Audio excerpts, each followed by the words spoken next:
Լրատվական ռադիոն եք դուք լսում, սիրելի ռադիո լսողներ եւ ռադիո դիտողներ, FM 106 եւ 5 հաճախականությամբ կամ լրատվականը եւ մուլտիմեդիա հարթակում Modus Vivendi-ն ենք մենք սկսում Արա Պապյանի հեղինակային հաղորդաշարը։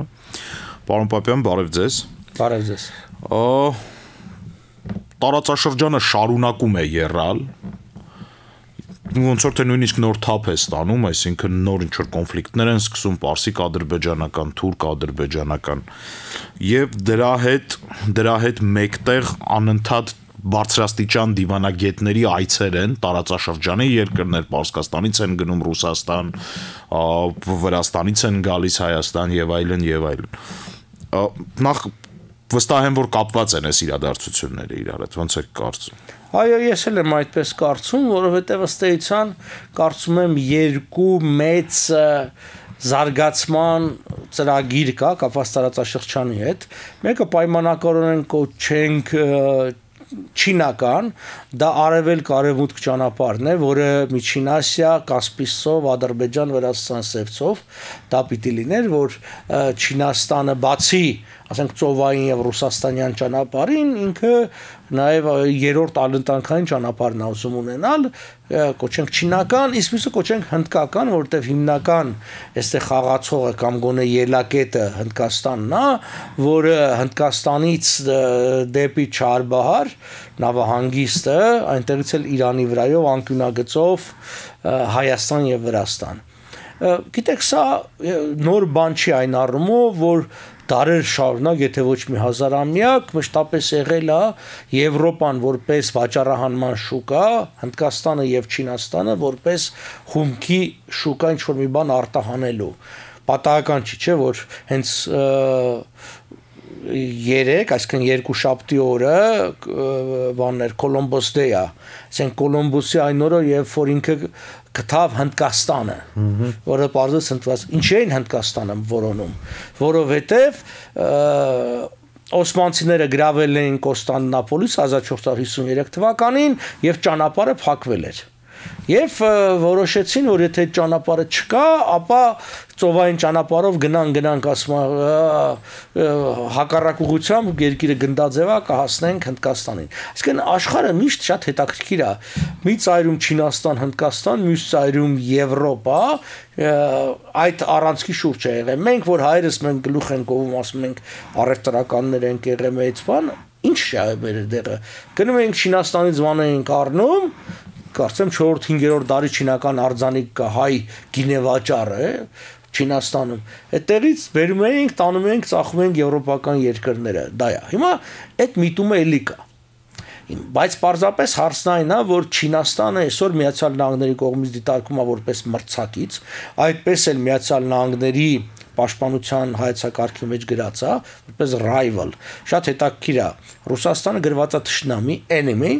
իսկ Չինաստանը rival։ Այսինքն Չինաստանը տնտեսական առումով մրցակից է, բայց դեռևս քաղաքական հատկապես ռազմական առումով չի կարող ձեռնոցնետի, թեև մենք տեսնում ենք, որ հարավ չինական ծովի հետ կապված, Թայվանի հետ կապված լիճ խնդիրներ կա։ Հիմա բնականաբար այստեղ Հայաստանի դերը կարող է կարևորվի, եթե մենք մաս կազմենք, ու ես գտնում եմ, որ այդ գծին մաս պիտի կազմենք, Իրան, Հայաստան, Վրաստան գծին, պայմանական ասած հնդկական ծրագրի, եւ կարծում եմ, որ այսքան տասնամյակներ հետո, երբ որ առաջին անգամ պաշտոնական այցով Հնդկաստանի արտգործնախարարը գալիս է Հայաստան, ամսի հոկտեմբեր 12-ին, դա պատահական չի, հենց ինքը գալիս է այդ ծրագիրը առաջ մղելու եւ դրա շուրջը կարծում եմ բանակցելու համար։ Պարոն Պապյան, մեծ պատկերը կարծես թե պարզ է, թե տարածաշրջանում ինչ է տեղի ունենում, լայն իմաստով, եկեք հիմա փոքրից դեպի մեծը գնանք։ Վրաստանի վարչապետն էր Հայաստանում, Գյորգի Գախարյան, կարծես թե շատ չլուսաբանվեց, այդ այցը, շատ չխոսվեց դրա մասին, մինչդեռ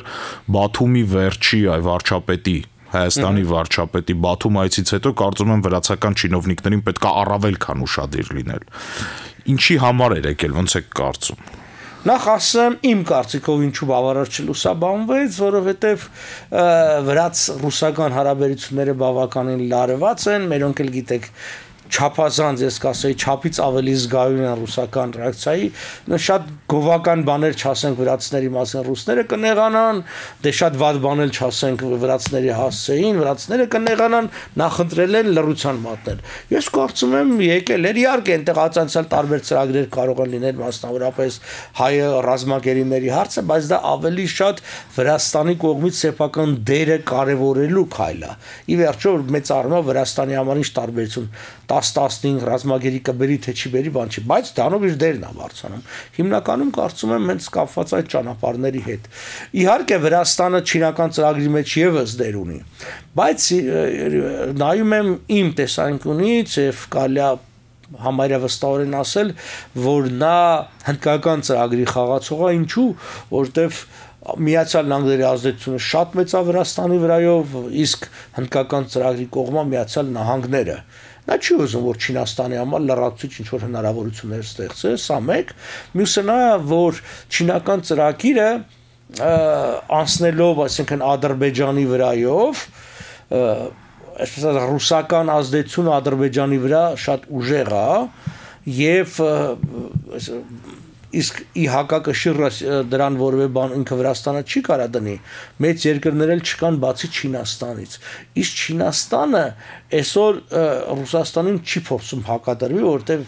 գնում է նաև այսպես չին-ռուսական մերձեցման ինչով քաղաք կարճ ասած վրացիները հաշվարկել են որ իրենց ավելի աջեր տալիս հատկապես եթե կա ամերիկյան տեսակետը մաս կազմել Պարսից ծոց սևծով այդ շղթայի մեջ Թուրքիայից որևէ արձագանք չի բերել Վրաստանի գործընկերը մեր վարչապետի ոնց է կարծում այսինքն այդ գործընթացը կանգնեց մի ժամանակահատված կար երբ Երևանից եւ Անկարայից անդադար այսպես ասած մեսեջինգ էր հա որ ասում են դրական ազդեցություն նայեք ես առիթ ունեցել եմ դրա մասին խոսելու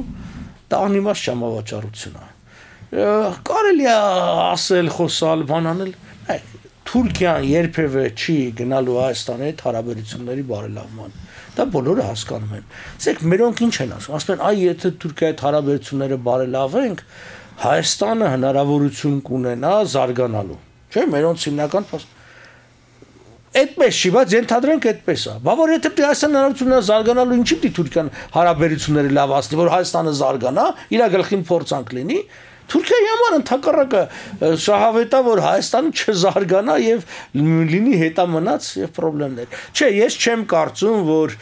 դա ինչ որ հեռանկար բերելու է, Թուրքիան միշտ ունի նախապայմաններ, մենք մեծ ցանկության դեպքում անգամ չենք կարող բավարարել բոլոր նախապայմանները, որտեվ Թուրքիայի հետ հարաբերությունները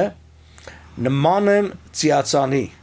ոչ թե որ բազմագույն են Այն առումով որ ինչքան մոտենում ես նույնքան հեռանում է հասկանում եք սա է իրականությունը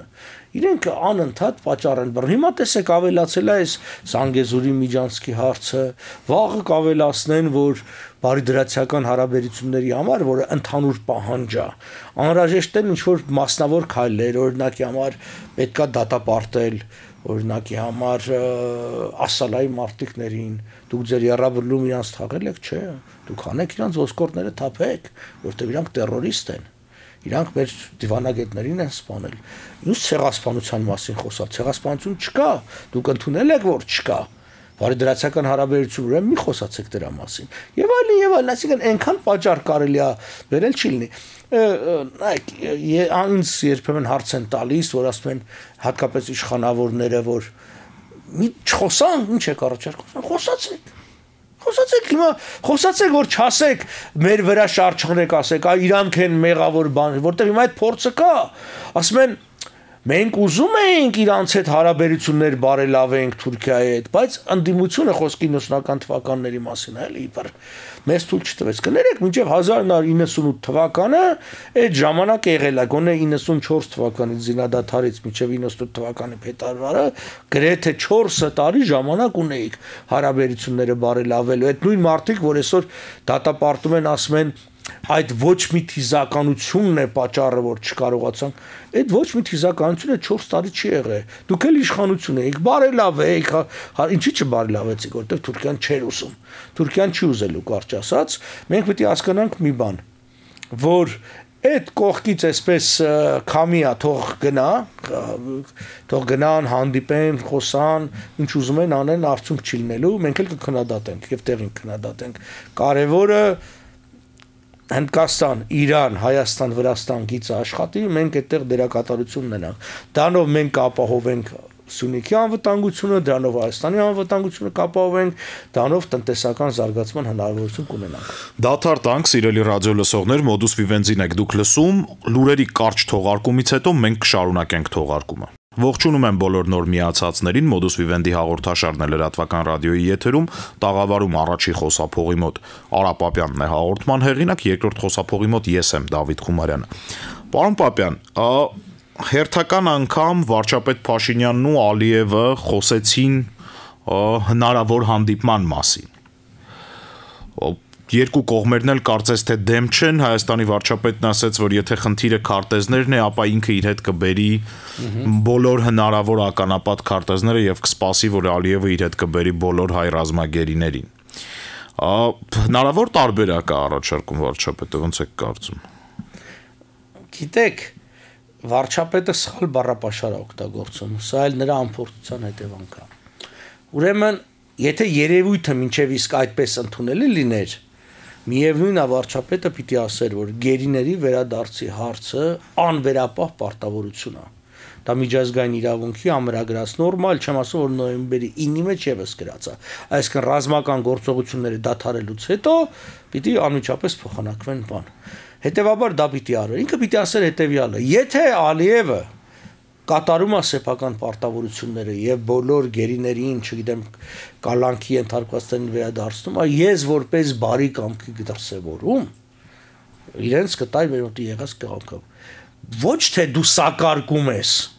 այլ դու տալիս ես բարի կամքի դրսևորում։ Բայց ես վստահ չեմ, որ դա Ալիևին կգոհացնի, ասեմ ինչու, որտեղ իրականության մեջ մենք այդ քարտեզները չունենք էլ, այդ նման ճշգրտության։ Եկեք իրականությունը հասկանանք, ինչա տեղի ունեցել պատերազմի ժամանակ, խառը պատերազմների ժամանակ,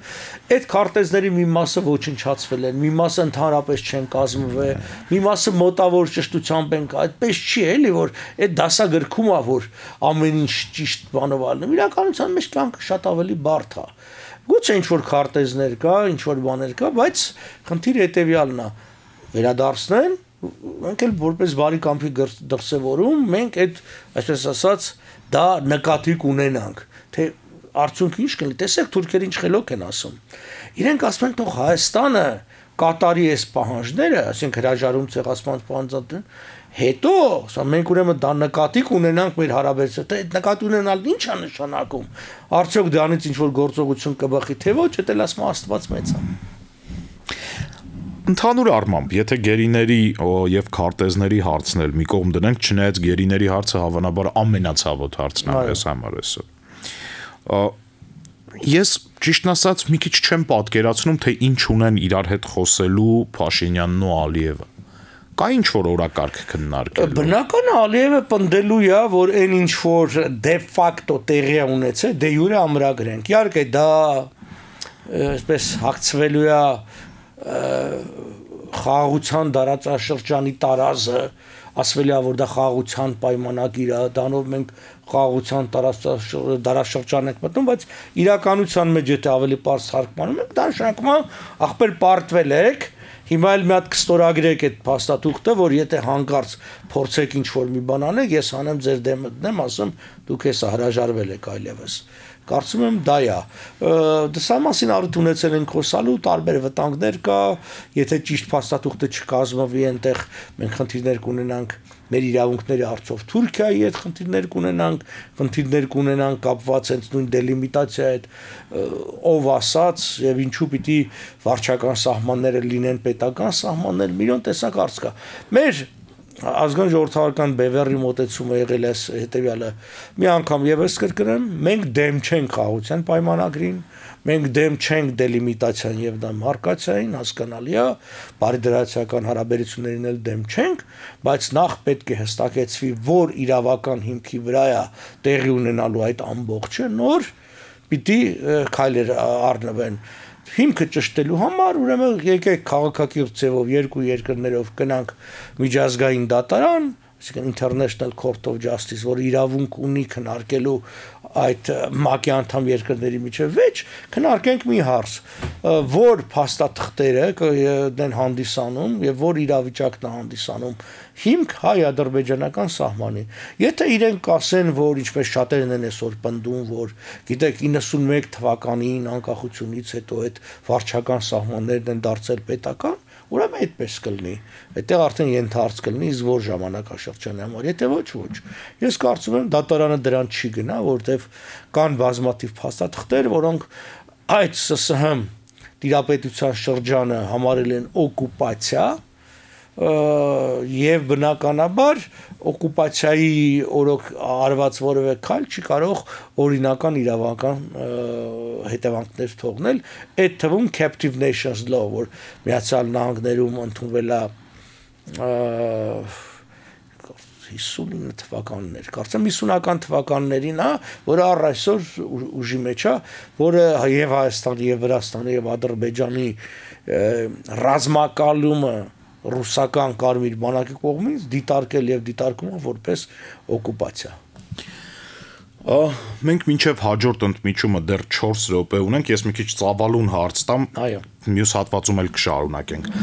Պատերազմից հետո, անմիջապես հետո, Պարսկաստանի արձագանքը կարծես շատ, այսպես ասենք, հավասարակշռված էր եւ տպավորություն կար, որ պարսիկների համար մեծ հաշվով չկա տարբերություն, թե Մեղրիին սահմանակից, այսինքն իրեն սահմանակից տարածքներում փաստացի որ պետության զորքերը կլինեն։ Բայց հիմա կարծես թե երևում է, որ Պարսկաստանը այնքան էլ երջանիկ չի նրանից, որ ինքը հարևանների մի փոքր փոփոխություն ունի եւ դրա արդյունքում է տեղի ունենում այն ինչ տեղի ունենում Պարսկաստանի եւ Ադրբեջանի միջև։ Ես կարծում եմ, որ նախ առաջին ռեակցիան այն էր, որ ինչպես մենք, նույնպես եւ Իրանը շոկի մեջ էր։ Այսինքն իրենք չէին սպասում, որ Հայաստանը այսքան հեշտությամբ կպարտվի, ինչպես մենք չէինք սպասում։ Եվ բնական է շատերն ասում են, դե ողջունես տարածքային ամբողջականության վերականգ, բայց ինչ պիտի աներ ուրիշ։ Ասենք կար իրողություն, որի առաջ մենք իրենց կանգնացրել էինք։ Ինչպես մեզ են կանալ։ Հիմա մեր իշխանությունը մեզ ասում է, մենք այս իրողությունը պետք է հաշվի առնենք, որ պարտվել ենք, բայց ուզում ենք որ ուրիշները հաշվի չառնեն, ուրիշներն էլ են հաշվի առնում։ Բայց միայն դա չի։ Կարծում եմ այն ժամանակ, այո, իրանք մտածում էին, որ ասենք հայերի փոխարեն կլինի Ադրբեջանը, որը ցանկալի չէ, բայց իրողություն է։ Հիմա ըստ իրանական աղբյուրների լուրերի, միգուցե ինչ-որ հիմքեր կան, նրանք ասում են, որ Հադրութում տեղակայված են ահագբեկիչներ, Իրանի սահմանին տեղակայված են իսրայելական, չասենք զորամիավորներ, բայց իսրայելական զինվորականներ, կան լուրեր, որ իսրայելական 2 F-35-ը տեղակայված Ադրբեջանի տարածքում եւ էլի պիտի տեղակայվեն, ինչ որ մասնագիտական խմբեր են գնում եւ այլն։ Այսինքն հստակորեն Ադրբեջանը դառնում է պլացդարմ Իրանի դեմ եւ այդտեղ իր ներկայությունն ապահովում Իսրայելը։ Անկամ լուր եղավ, որ Իսրայելը մի ամբողջ օդակայան է վարձել Ադրբեջանից, ինչ որ մեծ թվով, ես չգիտեմ, ճիշտ նկարեր թե սխալ, բայց մեծ թվով օդանավներ էին կանգնած եւ այլն։ Իմիջիայլոց դամասի խոսակցությունները վաղուց կա։ Կարծում եմ այս իրողությունն էր, որ նրան ցնցեց։ Մյուսը նաեւ որ ամեն դեպքում Իրանը մտածում էր, որ իր բեռնափոխադրումներին գոնե վնաս չի լինի։ Մեկ էլ հանկարծ պարզվեց, որ այդ 21 կիլոմետրի պատճառով լուրջ խնդիր առաջանում եւ խնդիրը միայն այն չի, որ ամեն բեռնատար $500 թանկանալու է բեռնափոխադրումը։ Խնդիրն այն է, որ ցանկացած պահի կարող է փակի, ցանկացած պահի կարող է բեռները ստուգի, ցանկացած պահի կարող է ձերբակալ, ինչպես առ այսօր այդ երկու վարորդներ, իսկ ինքը չի ուզում։ Կա փորձ տալիս, որ Հայաստանի տարածքով իրանական բեռնափոխադրումները երբևէ խնդիր չեն ունեցել։ Հաճախ լավ չեն պահել վարորդները այստեղ, հաճախ ինչ որ բաներ ա եղել, բայց իրենց դեմ ուղված խնդիր չի եղել։ Ես Իրանի բաժնի վարիչն եմ եղել արտգործնախարարության, 90-ականներին, երբ որ ամենաակտիվ էր, այո, մենք ունենք դեպք, ասենք վարորդի սպանություն ա եղել։ բայց դա զուտ այսպես ասած քրեական հանցագործություն էր, որոնք լինում է կրոնական ազգային հողի վրա արված հանցագործություն չէ։ Գիտեք ինչ, երբ որ դու հազարավոր մարդիկ ունես գալի գնում են եւ մեկին էլ կսպանեն, հա։ Կլինի սպանություն ալնում, կռիվ ալնում, խմում են, իրանք են խմում, իրար մեջ է կռիվ ալնում, միայն հայերի հետ չէր, էլի։ Հիմա վարորդ մարդիկ են, հազար խնդիրներ կա։ Ասածը սենա, որ Իրանը զգացել է, որ Հայաստանում Իրանի նկատմամբ կա ընդգծված դրական վերաբերմունք եւ չկա ընդգծված բացասական։ Ադրբեջանի մոտ հակառակ է եւ հիմա գնալով է սրվել է։ Եվ ուրիշ մի բան կա։ Տեսեք, դեպի Եվրոպա հիմա բեռնափոխադրումները շատ կարևոր են Իրանի համար։ Հատկապես երբ որ մի քիչ Միացյալ Նահանգները մեղմացրել են պատժամիջոցները եւ հույս կա, որ գազամուղ կաշխատի եւ այլն ինչ որ բաներ ի հակակշիռ ռուսական գազի։ Եվ հենց այս պահին երկու թուրքական պետությունները Թուրքիան եւ Ադրբեջանը փակել են իրենց ճանապարհները իրանական բեռնատարերի համար։ Այսինքն հայկական ճանապարհի արկայությունը կենսական է, ոչ թե այն պատճառով, որ այդտեղով մեծ քանակությամբ կփոխադրվի 20%-ից ավել երբեք չի եղել, 80%-ը միևնույն է կամ Թուրքիայի կամ Ադրբեջանի վրայով էին գնում, բայց հայկական ճանապարհը թույլ չէր տալիս, որ Ադրբեջան փակեն, որտեղ հասկանում են, դե լավ ստեք փակեն, ընդեղով կգնան։ Հիմա որ չկա հայկական ճանապարհը, արդեն փակել նշանակում է լրիվ խեղդել։ Իսկ դա լծակի ձև է։ Հիմա մերոնք ասում են Նիկոլ Փաշինյանն ասում է դե այլ ընտրանքային ճանապարհ կկառուցենք եւ այլն իմջալուց այդ պատճառով է որ Իրանի փոխնախարարը տրանսպորտը եկել էր եւ մարդիկ ասում են մենք պատրաստ ենք մեր ներդրումներով բայց դա խնդիր կա այն առումով ես այդ ճանապարհով մի քանի անգամ գնացել եմ գիտեք այդտեղ շրջադարձեր կա բավականին որոնք որ բավականին բարդ են ես էլ խոսել եմ մի ընկեր ունենք որը որ լոգիստիկայով է զբաղվում ինքն էլ էր բողոքում սիրելի ռադիոլսողներ եւս մեկ դաթարտանք լուրերից հետո կշարունակենք մոդուս վիվենդին ամենահետաքրքիր հատվածում ենք հաղորդման մի փոխեք ռադիոընթունիչի ալիքը Շարունակում ենք մոդուս վիվենդի հաղորդաշարը Արա Պապյանն է տաղավարում հաղորդման հեղինակը մենք խոսում ենք տարածաշրջանային զարգացումներից մասնավորապես Պարսկաստանի դիրքից եւ գործողություններից Արդյոք խնդիրը միայն լոգիստիկ է Պարսկաստանի համար ես մի վերլուծաբանի էի լսում ով ասում էր որ Պարսկաստանը լուրջ խնդիր է տեսնում Թուրքիայի ներկայությամբ Ադրբեջանում ավելի շուտ Ռուսաստանի բացակայությամբ եւ նրանով որ Ռուսաստանը փոխանինվում է Թուրքիայով Ադրբեջանում եւ ինքը կարծես թե այդտեղ ավելի մեծ խնդիր է տեսնում։ Մենք երբ խոսում ենք պանթուրքիզմի մասին, մենք միշտ տեսնում ենք որպես դրա թիրախներից մեկը Հայաստանը, բայց պիտի հասկանանք որ նույնքան եթե ոչ ավել թիրախա Իրանը եւ իրանական աշխարհը Իրան-Թուրան դիմակայությունը, որը դեռ առասպելաբանական ժամանակներից է գալի, դա պատահական չի։ Եվ այդ ամբողջ Ակկոհոնլու, Կարակոհոնլու, հետո Սեֆևիներն ու Սպանցիներ դարերով է կռիվ է եղել։ Մենք մոռանում ենք, մենք օրինակ հիշում ենք Շահ Աբբասի 1604 թվականի մեծ սուրգունը բռնագաղթը, բայց մոռացել ենք, որ դա հենց իրանա-թուրքական պատերազմի մեջ մի դրվագ էր, երբ որ Շահ Աբբասը ամբողջ Արարատյան դաշտը դատարկեց, որպեսզի թուրքական զորքերը առաջ գնալու հնարավորություն չունենան։ Իսկ դա անընդհատ է եղել, հատկապես 1502 թվականից, երբ որ շիիզմը պաշտոնապես հայտարարվեց Իրանի պետական կրոն, Սեֆևիների օրոք, Իսմայիլ առաջինի օրոք, եւ արդեն պաշտոնապես Իրանը դուրս եկավ Ստամբուլի խնամակալությունից, այսինքն Սուլթան Խալիֆը այլևս անգամ հոգևոր առաջնորդ չէր դիտարկում իրենց համար, ի տարբերություն արաբների, որոնք այդ ժամանակ արդեն պետություն չունեին եւ լրիվ ենթակա էին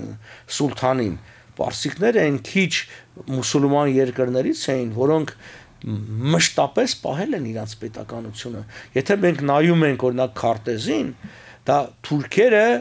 եւ պարսիկները կամ Իրան այդ երկու երկիրն են եղել, որոնք անկախությունը չեն կորցրել։ Այսօր էս տասնյակ եւ տասնյակ արաբական երկրները, մյուս մուսուլմանական երկրները, աֆրիկյան մուսուլմանական երկրները, հեռավոր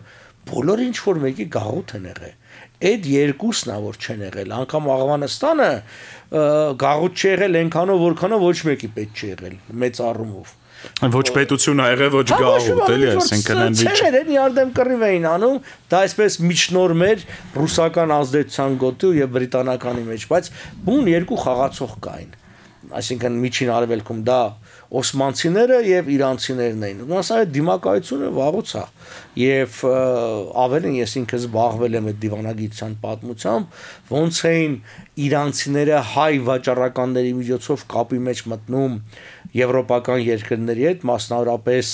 Վենետիկի հետ, Իսպանիայի, Պորտուգալիայի, Հոլանդիայի, Բրիտանիայի, որ երկու ուղղությամբ հարձակվեն Օսմանյան կայսրության վրա, որովհետև